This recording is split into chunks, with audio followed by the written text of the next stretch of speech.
Hello, my name is Glenn Kinkin. I'm the chairperson for the Conference Council on Finance and Administration.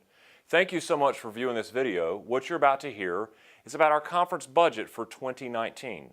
And Mark King, our conference treasurer, is going to walk you through all of the ins and outs of our budget so that you're prepared as you come to annual conference.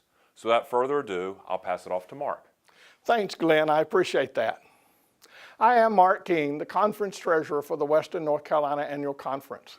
And I'm delighted today to bring to you CF&A's proposed report, including the 2019 proposed budget for your consideration. You can find our full report in the Program and Reports booklet that includes all the recommendations that we bring before the annual conference, as well as the proposed 2019 budget. But what I'd like to do now is talk a little bit about the 2019 proposed budget. As I read the story in Matthew 2 of the Magi and their visit to Mary and Joseph and the Christ child, we all remember the three gifts that was presented, that of gold, frankincense, and myrrh. I'd like to think that this is what Mary and Joseph used to fund their trip and escape to Egypt. So from the very beginning of the Christian faith, we have depended on funding in order to make ministry and mission happen.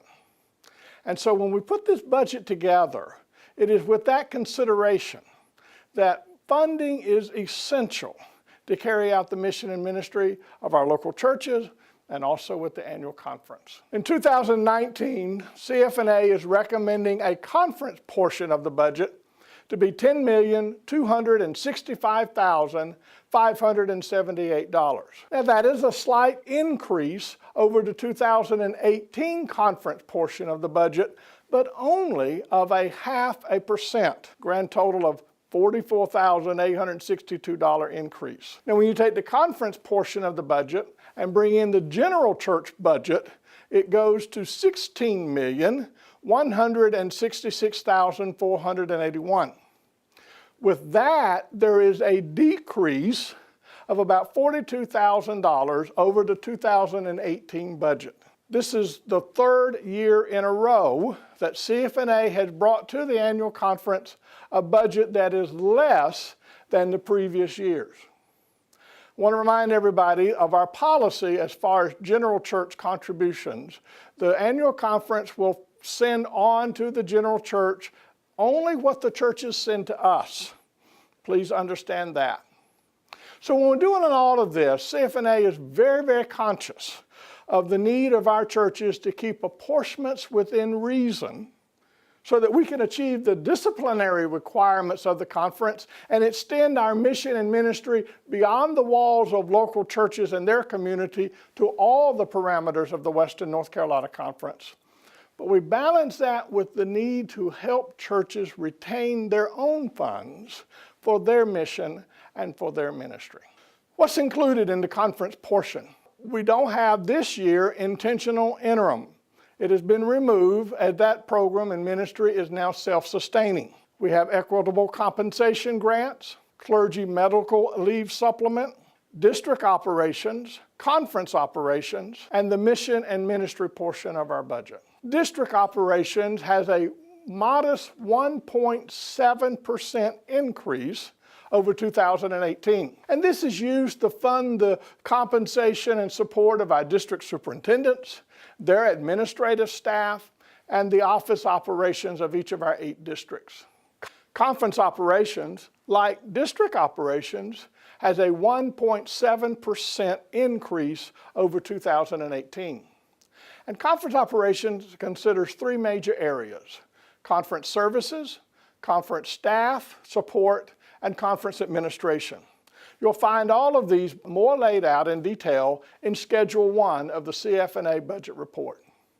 Conference services includes the things that keeps the annual conference going forward in its disciplinary requirements.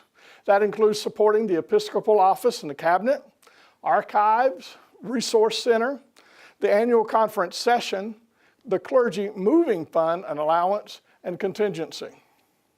Conference staff support includes compensation and benefits for our clergy and lay staff that work in the Memorial Center, as well as our church vitality specialists in each of the 8 districts.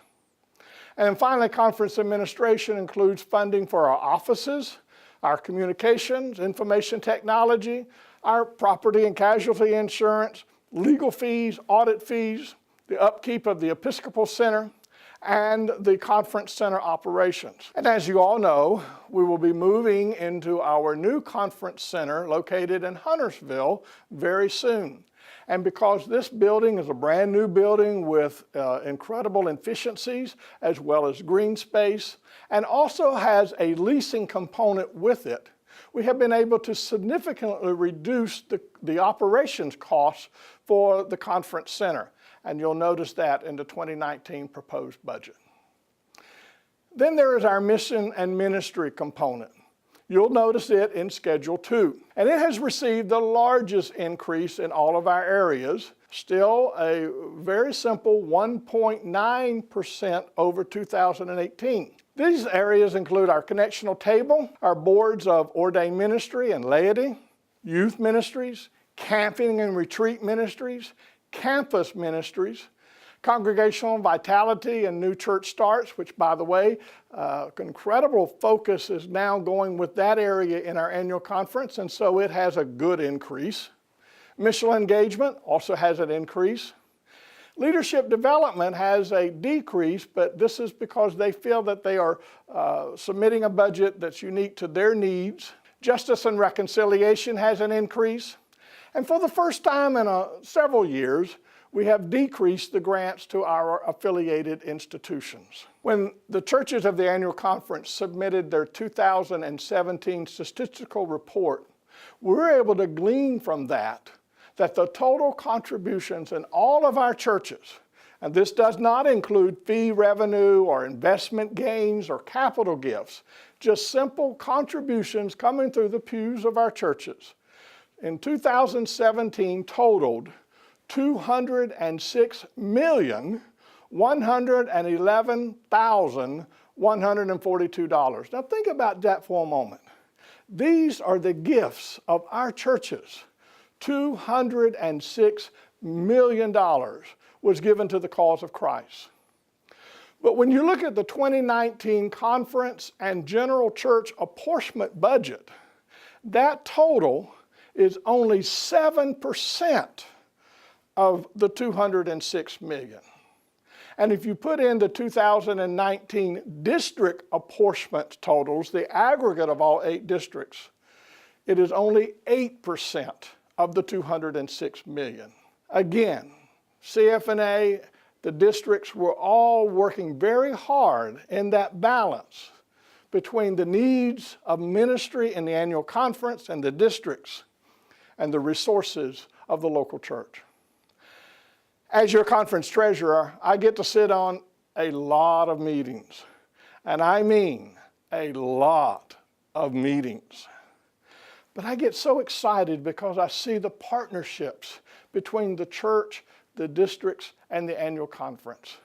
We really are making a difference in Western North Carolina and in the world, in fact. I know the United Methodist Church has some challenges in the future, the very near future. But the people called Methodists, all the way from the days of John and Charles Wesley to now and into our future, we are making a difference in making disciples of Jesus Christ for the transformation of our churches, our communities, and hope the entire world. It is an honor for me to be your conference treasurer and to see all these things that God is doing through our annual conference and our churches. If you have any questions or comments, feel free to email me or to call me. Otherwise, I'll look forward to seeing you up the mountain at the lake. Back to you, Glenn. Thank you, Mark. And to you, thank you for taking the time to view this video, to be prepared for annual conference, and to learn more about how your conference money is making ministry possible throughout Western North Carolina and around the world. We look forward to seeing you in a few weeks at annual conference, and we look forward to serving you throughout the year.